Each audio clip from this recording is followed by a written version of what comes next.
छठ पर्व छठी अष्टमी को कार्तिक शुक्ल पक्ष अष्टमी को मनाया जाने वाला हिंदुओं का पर्व है। सूर्योपासना का यह अनुपम लोक पर्व मुख्य रूप से बिहार, झारखंड, पश्चिम बंगाल, पूर्वी उत्तर प्रदेश और नेपाल के तराई इलाकों में मनाया जाता है।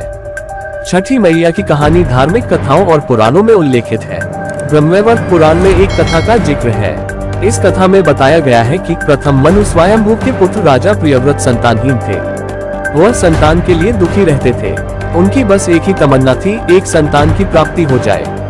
एक दिन महर्षि कश्यप ने राजा से कहा, यदि संतान चाहिए तो यज्ञ करना होगा। राजा तुरंत तैयार हो गए। तमाम तैयारियों के साथ धूमधाम से महर्षि कश्यप की देखरेख में यज्ञ संपन्न हुआ। इस यज्ञ के कुछ दिनों के बाद ही राजा प्रियव्रत की पत्नी मालिनी गर्भवती हो गयी। उन्होंने एक सुंदर पुत्र को जन्म दिया, लेकिन वह मृत था। राजा प्रियव्रत और उनकी पत्नी मालिनी और दुखी हो गए। कहा जाता है कि इसी बीच एक देवी प्रकट हुई। राजा प्रियव्रत ने उनसे पूछा, आप कौन है देवी? तब देवी ने उत्तर दिया, मैं ब्रह्मा जी की मानस पुत्री षष्ठी देवी हूँ।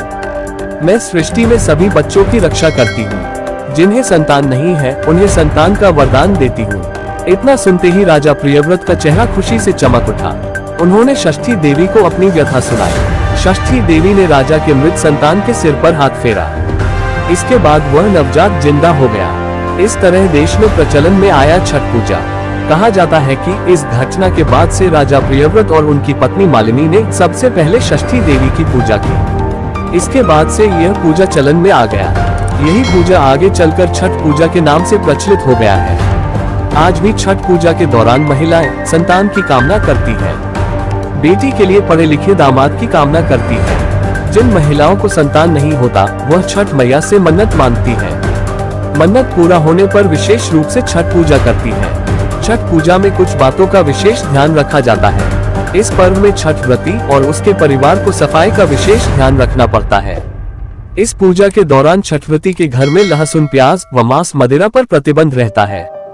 इस व्रत के दौरान घर में 4 दिनों तक सिर्फ शाकाहारी भोजन ही पकाया जाता है।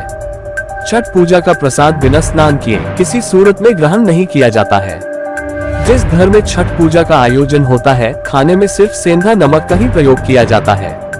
नदी पोखर पर बनाए गए छठ घाट पर पहुंचकर सूर्य को अर्घ्य देना सबसे उत्तम माना जाता है।